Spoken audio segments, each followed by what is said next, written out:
Salvador. Irmãos, abra sua Bíblia em Números, capítulo... Eu vou falar de Caleb hoje. Está todo mundo de verde aí, né? A maioria. Todo mundo de verde. Eu estou de verde e azul. A de vocês é bonita também. Eu tenho uma dessas aí, né? Agora vocês não têm uma dessa aqui. Tem? Então vamos lá. Caleb. Você sabe o que significa a palavra Caleb? Alguém sabe aqui? Vai no Google aí. No Google. Todo mundo sabe. Agora, os jovens gostam da IA. Então está lá. Todo mundo sabe hoje. Todo mundo sabe. Caleb. Você sabe o que significa Caleb? Sabe? Então, antes de saber, feche os olhos e ore comigo. Números capítulo 13, capítulo 14. Ore comigo, Pai. Fale ao nosso coração, por favor. Em nome de Jesus, amém. Caleb significa cachorro. Ué, como assim? Cachorro, é isso mesmo. Cachorro no bom sentido, viu? Biblicamente falando, cachorro significa leal. É leal ou não é o cachorrinho? Fiel. É fiel ou não é fiel o cachorrinho? Corajoso. É corajoso ou não é o cachorrinho? Ele tem força. Tem força ou não tem força o cachorrinho? É melhor um cachorro amigo do que um amigo cachorro. Você já viu essa frase? Brincadeira à parte, mas tem um fundo de verdade. Tem. Caleb significa isso aí, fidelidade, lealdade, coragem, força.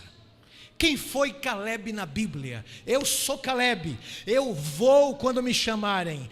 Nós estamos oficialmente hoje instituindo para vocês, né? Estabelecendo para vocês a missão Caleb Minhas Férias, no topo aqui no distrito de Parada de Lucas, na Associação Rio de Janeiro, como também na União Sudeste Brasileira, aqui na divisão sul-americana. Vai cair, né? Cai nada. Eu estou empolgado, me ajuda aí. Senão cai tudo aqui, quebra tudo e está filmando, aí fica ruim, né? A nossa missão, nossas férias no topo. Amanhã, a partir das 8 da manhã, no Supermarketing. É isso aí? Aí na Cordovil. Todo mundo aí de manhã, animando, todo mundo na feira de saúde, ensinando as 8 gotas, os remédios naturais. Todo mundo lá na feira de saúde. Mas antes, abriu a Bíblia? Vamos falar um pouquinho sobre este lindo personagem da Bíblia. Muita gente só sabe porque ouviu falar.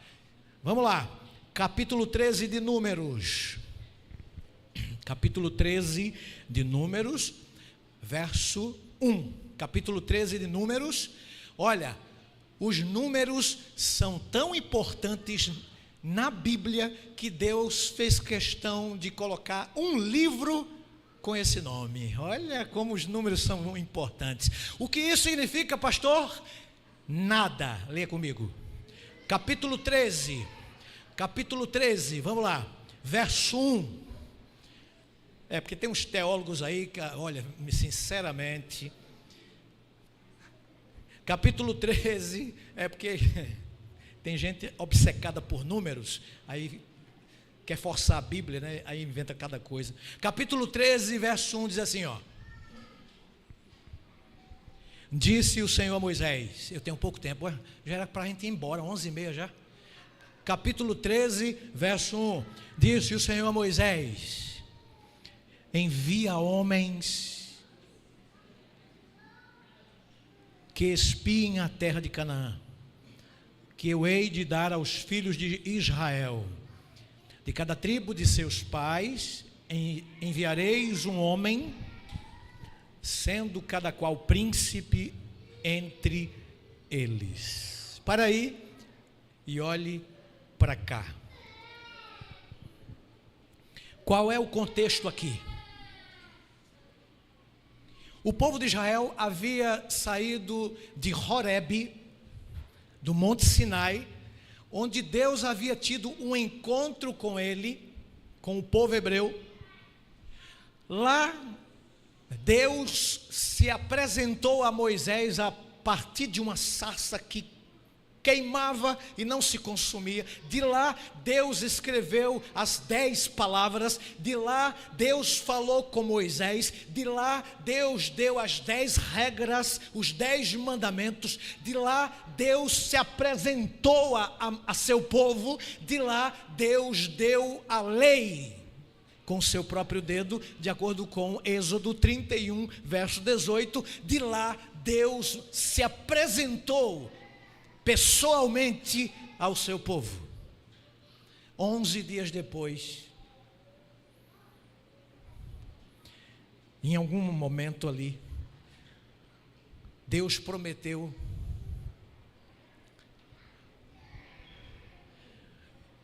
que o seu povo iria para a terra de Canaã. E o povo foi para Cádiz Barneia, e estrategicamente, no deserto de Parã, o povo estava na fronteira da terra prometida. Eles paravam ali, eles deviam parar ali naquela estratégica terra do deserto, bem pertinho, no limiar, na fronteira, à vista, próximo, pertinho de onde seria cumprida a promessa de Deus. Tá cortando minha careca? Bem vizinho à terra santa, a terra prometida a Abraão, Isaque e Jacó.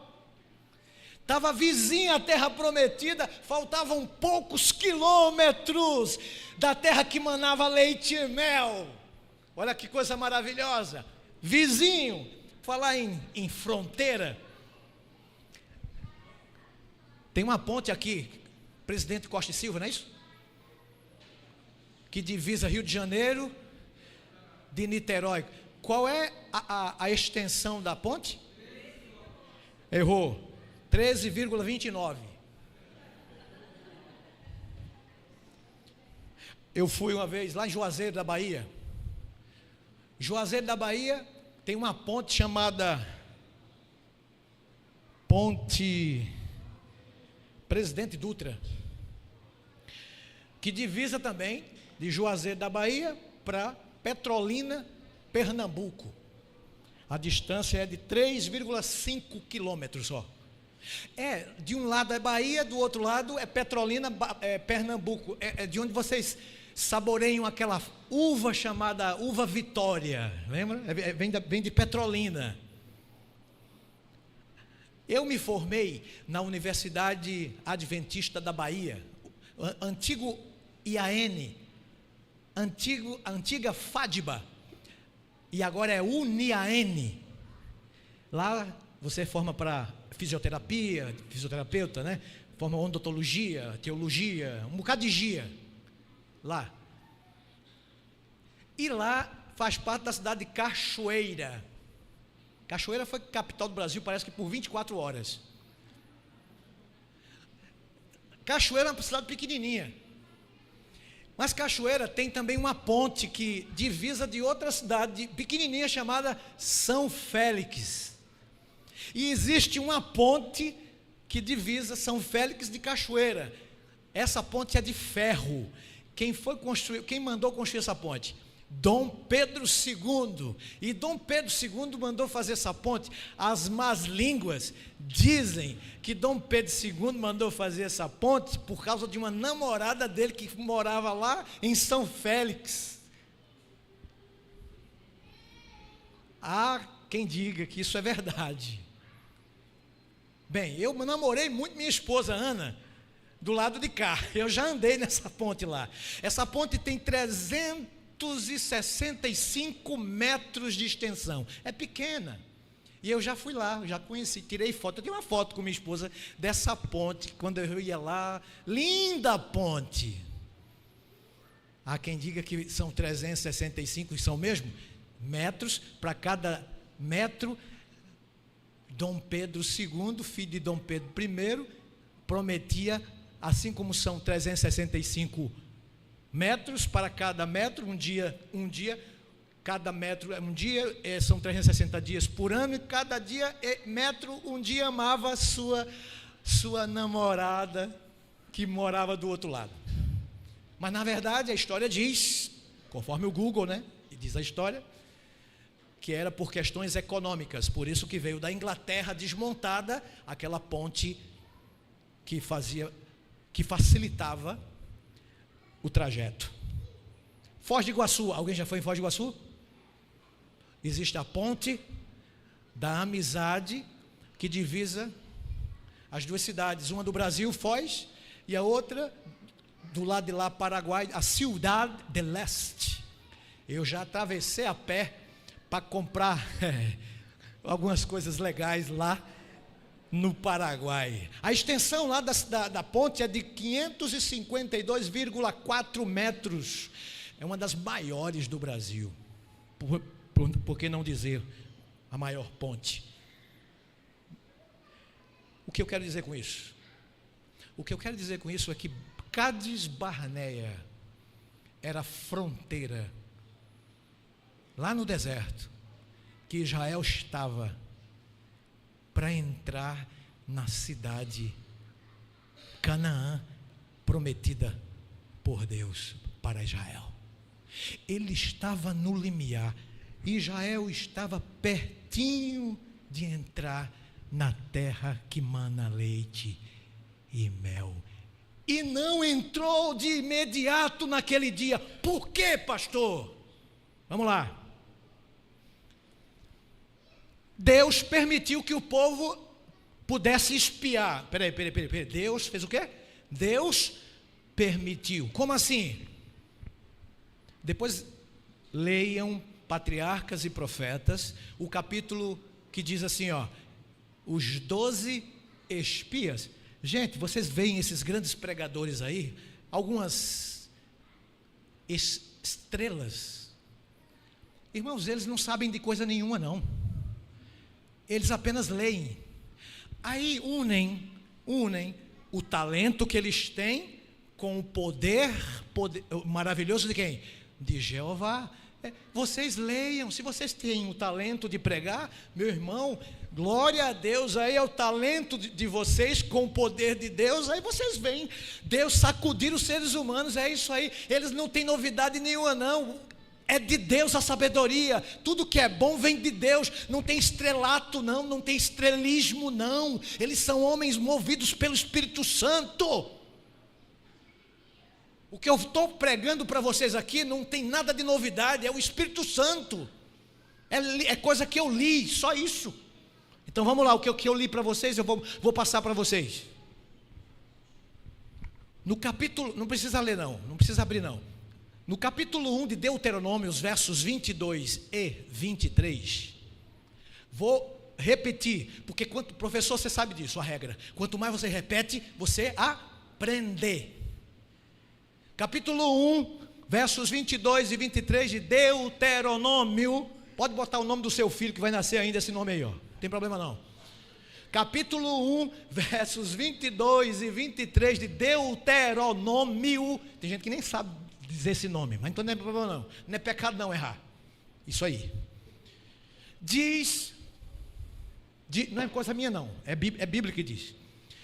Diz que foi o povo que fez um propósito em querer espiar a terra antes de entrar em definitivo nela. Ou seja, não foi vontade de Deus que os espias fossem antes de terem ido em definitivo. Morou? Ou seja, não era vontade de Deus que os espias fossem. Por quê? Porque o povo devia exercer a sua fé em ter entrado sem ter ido antes, espiado. Por que ter espiado antes de ter entrado? Porque fé é ver antes de ter visto. Porque diz o apóstolo para os gentios, que fé é a certeza de coisas que se esperam e a convicção de fatos que se não veem. Morou, igreja do Senhor.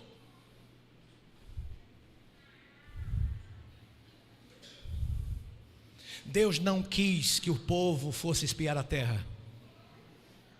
Foi propósito do povo. Aí sim, olha só. Foi Deus quem endureceu o coração de Faraó, sim ou não? Vai, fala comigo aí, igreja. Deus endureceu o coração de Faraó ou o Faraó se endureceu?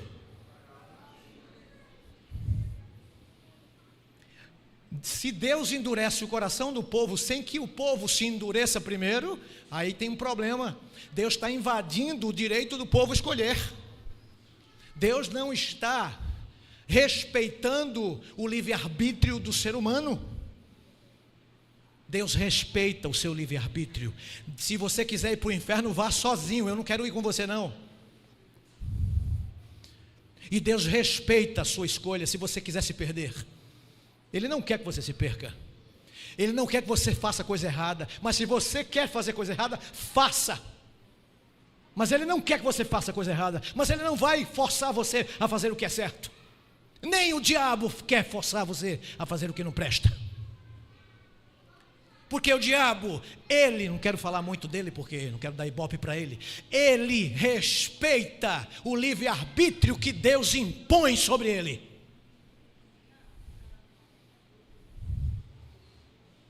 Vamos lá. Então, Faraó se endureceu. Partindo desta premissa, vale também o povo quis e falou com Moisés, para que Moisés falasse com Deus, para ver o que Deus acharia o povo ir visitar, espiar a terra, o que Deus achava a respeito. Aí Moisés falou com Deus e disse assim: o que é que o senhor acha da falta de fé do meu povo? Aí Deus disse: tudo bem, Moisés. Aí Deus permitiu. Aí Deus disse: então vai ser como eu quero. Como é que o senhor quer? Um príncipe de cada tribo. Tudo bem, 12 tribos, 12 príncipes.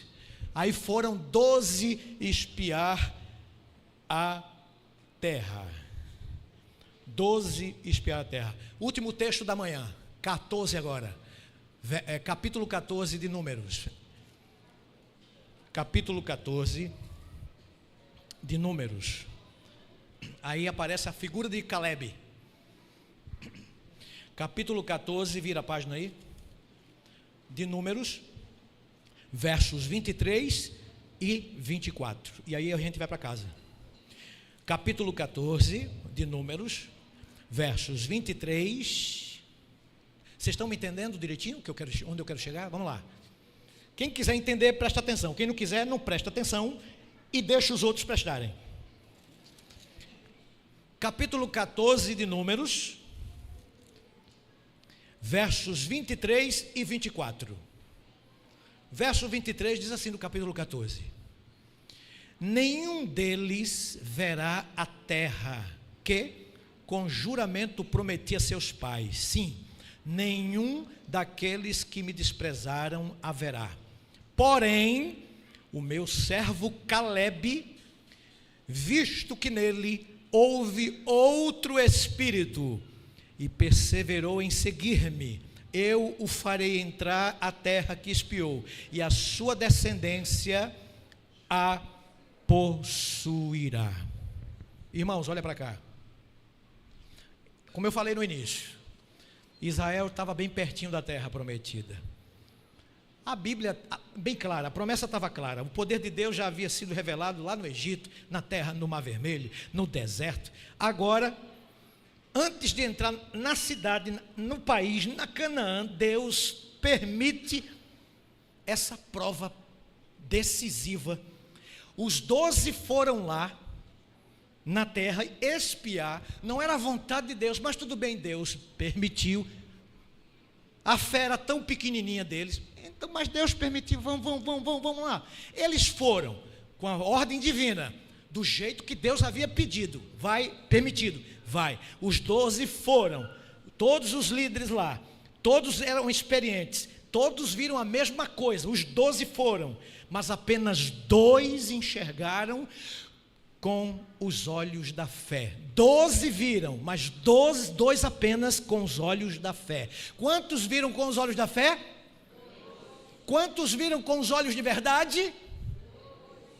Isso nos ensina, irmãos, que o problema não é o que vemos, mas com o Espírito que vemos. Tudo bem, vamos lá. 12 espias, a mesma visão, mas com relatórios diferentes, certo? Pois bem, os 12 foram escolhidos entre os líderes dessas tribos. A missão era o quê? Era observar, não julgar a promessa divina. E todos viram uma terra fértil, a terra era linda, era maravilhosa, os frutos eram abundantes, as cidades fortificadas, todos os povos eram gigantes, tudo bem? A lição é a seguinte: nem todos que caminham conosco têm a mesma fé que nós. Nem todos os líderes falam a partir da confiança em Deus. Ok, agora vamos aos relatórios. Moisés pediu que eles fossem, e eles foram. A Bíblia diz que eles caminharam, e o período foi 40 dias, ida e volta, e o trabalho que eles tiveram para relatar, para ver e para colocar tudo no papel, né, no tablet, sei lá qual era a ferramenta que eles tinham lá na época.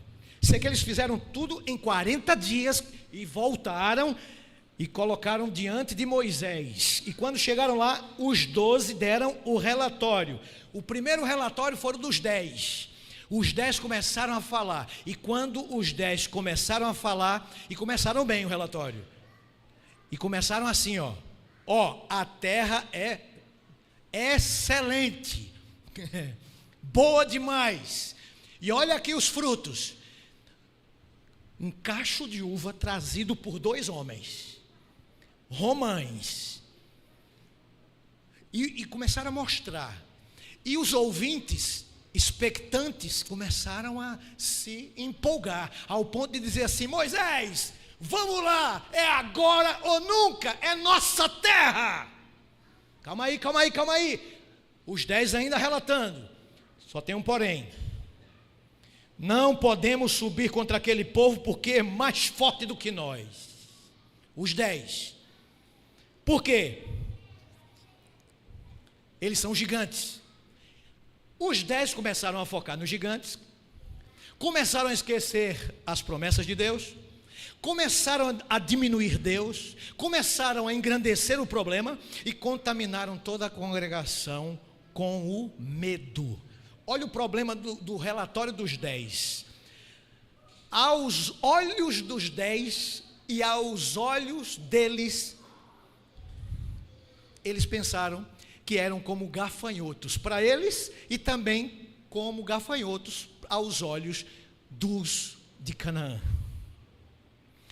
Já pararam para pensar, minha querida igreja, que quando alguém se vê pequeno, inevitavelmente verá Deus também pequeno? Quando eles deram esse relatório, Caleb se ergueu. Alto lá, meu irmão. Caleb se levanta. Eu não tenho tempo para mostrar na Bíblia, mas está no verso 30. Ele se levanta e fez calar o povo e disse o seguinte: eia, olha para mim, subamos animosamente, com alegria, possuamos a terra, porque certamente prevaleceremos contra ela. Claro que Caleb, ele não negou a existência dos gigantes. Alto lá, ele não permitiu que os gigantes anulassem a promessa de Deus. Ele não falou mal dos gigantes, ele falou com coragem quando a maioria murmurava. Ele disse que tinha fé em Deus, que alcançaria aquela terra. Fé, meu irmão, não é negar a realidade. Fé, meu irmão, é confiar que Deus é maior que a realidade.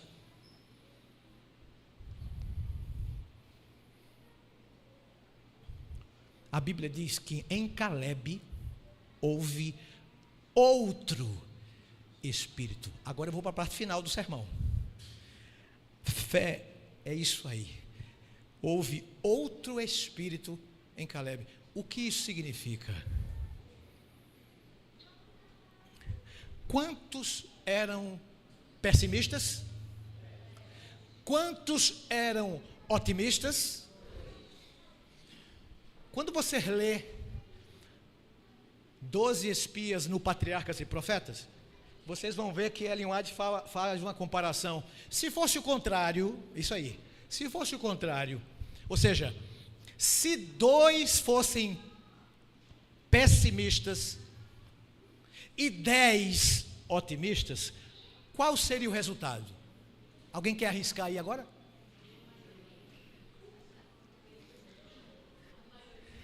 Se a maioria fosse otimista, ou seja, se 10 fossem um relatório positivo e 2 negativo, qual seria o resultado? Eles entrariam na terra de imediato ali? Não. Por que não? Olha como um pensamento pessimista derruba a maioria. Que coisa horrível, Ellen White diz isso. Sabe o suco da laranja? Você coloca 12 laranjas no liquidificador, 12. Se você colocar uma de 12 estragada, você vai sentir alguma diferença no sabor? Sim ou não? Perfeito. Então Ellen White, eu acho que inspirada por Deus, quando disse que se 2 fossem negativos e apenas 10, fossem positivos, ainda assim, por causa da incredulidade de 2, eles ainda continuariam perdidos. Rapaz, eu fiquei triste quando eu li isso ontem, ao preparar esta mensagem. Meu querido, não seja pessimista, fuja de quem é pessimista. Sabe por quê? Porque o pessimista é assim, para o pessimista, para cada problema,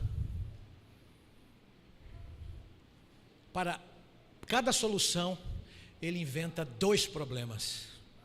Já para o otimista, para cada problema, ele acha duas soluções. Então fique perto de quem tem, sabe, solução, de quem é para frente,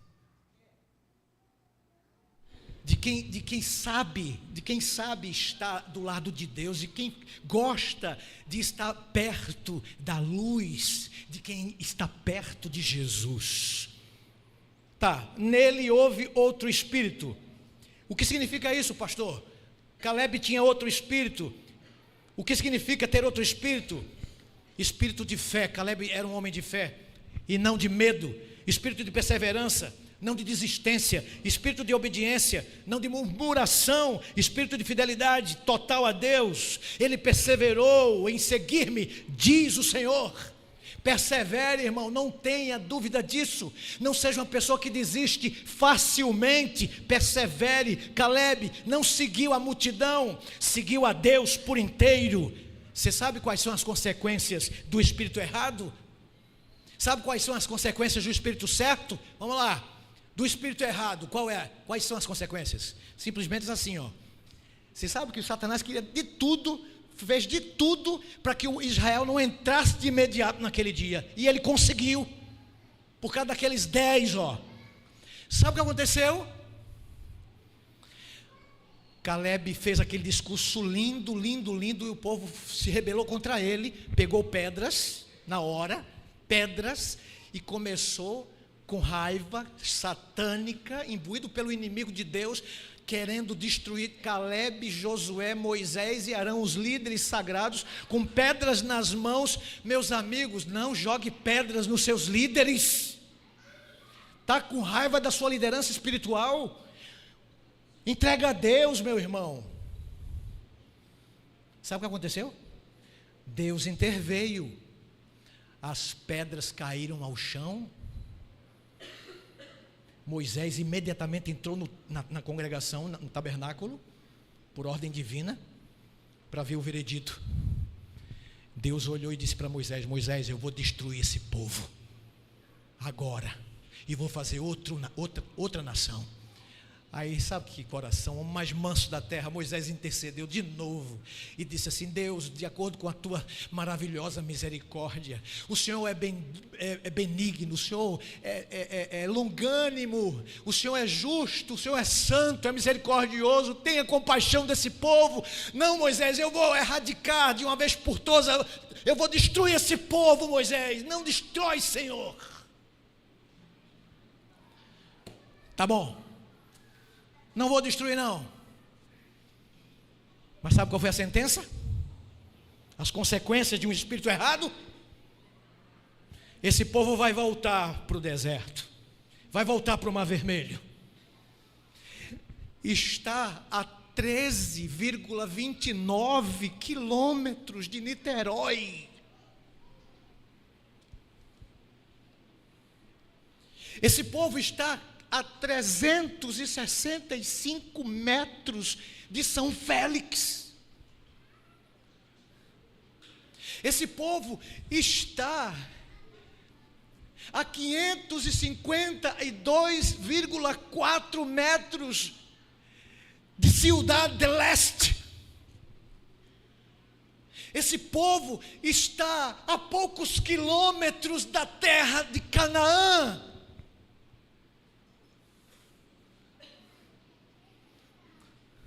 E não quer gozar da vida eterna, Moisés. Agora sabe o que vai acontecer? O povo vai morrer no deserto. Eu fiz os cálculos, andei ontem nos mapas do hebraico, judaico, sei lá. E eu vi a distância do Egito para Cádiz Barneia, ou melhor, a distância do Egito até a terra prometida equivale a, vai lá no Google, equivale a 400 a 600 quilômetros só. Aí eu fiz uma média 500 quilômetros. Daqui a Vitória no Espírito Santo, dá 500 quilômetros. Quantos dias a pé? Não tinha carro elétrico, não tinha carro a combustível fóssil, não tinha nada disso, né? Não tinha bicicleta, era lombo de jumento mesmo e a pé. Quantos dias? Considerando o homem velho, mulher e criança, eu vou colocar 40 dias. Só. Isso tudo.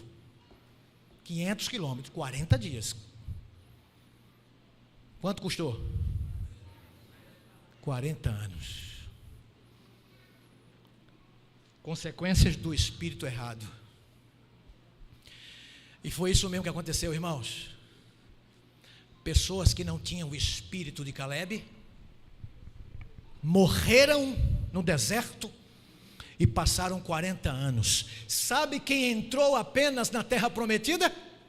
2 seres humanos, daquela geração que veio do Egito com Moisés, de 2 milhões de israelitas que saíram de 430 anos de escravidão do Egito. Apenas Josué e Caleb entraram na terra prometida, por causa das consequências do espírito errado.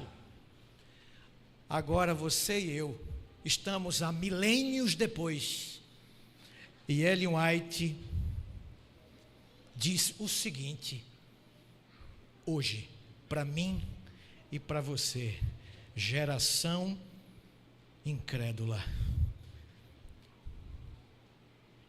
o tempo pode passar, o deserto pode ser longo, mas a promessa não caduca para quem tem o espírito de Caleb. Hoje vivemos em tempos de gigantes, crises, medo, insegurança. Muitas vozes dizem: não dá, não é possível, é grande demais. Deus, irmãos, ainda procura pessoas com o espírito de Caleb. Não é virar o olho, não é falar línguas, não, deixar de comer carne, não é isso não. Pessoas que confiam mais na promessa do que nas circunstâncias. Deus precisa de pessoas que permaneçam fiéis mesmo quando a maioria desiste. Deus precisa de pessoas que seguem o Senhor inteiramente. Sim, Deus não procura maioria, Deus procura fidelidade. Entre 12, Ele achou 2. Entre uma geração inteira, destacou Josué e Calebe. Que o Senhor possa dizer hoje, para a palavra de Lucas, e você que nos assiste, nele ou nela, houve outra espírito. Quantos querem ser como Calebe? Fique em pé e ore comigo. Querido Deus e amado Pai, aqui está o teu filho Emanuel, que quer ter o mesmo espírito que Calebe teve em meio a gigantes na sua época. Aqui está o Edson, a Edileia, a Grace, o Bernardo, Bruno. Aqui está o Ricardo, aqui está o Wagner, aqui está a Cristina, a Cristiane, aqui está a tua igreja de Parada de Lucas, a tua igreja virtual, onde quer que os membros estejam, onde quer que estejamos, aqui estão pessoas que querem o espírito de Calebe, que não se conformem com este mundo, com a maioria. Aqui estão os teus filhos, as tuas filhas, que não negociam o inegociável. Prepara esta igreja para transpor o rio, Senhor. Prepara esta igreja para a terra prometida. Falta pouco. Não queremos mais vaguear neste mundo, neste deserto. Não queremos andar em círculos como o teu povo andou 40 anos. Queremos nos preparar para entrar pelos portais da Nova Jerusalém. A Canaã espiritual, a Canaã celestial. Prepara a tua igreja para este dia. Que sejamos os Calebes espirituais deste tempo, para este tempo somente. Prepara-nos, nos dê o teu perdão, a tua graça, pois isto nos basta. Eia! E devemos subir, e logo, logo, quando o Senhor sobre nuvens aparecer, nós subiremos, seremos elevados ao encontro com o Senhor nos ares, e estaremos para sempre com o Senhor, em nome de Jesus, amém.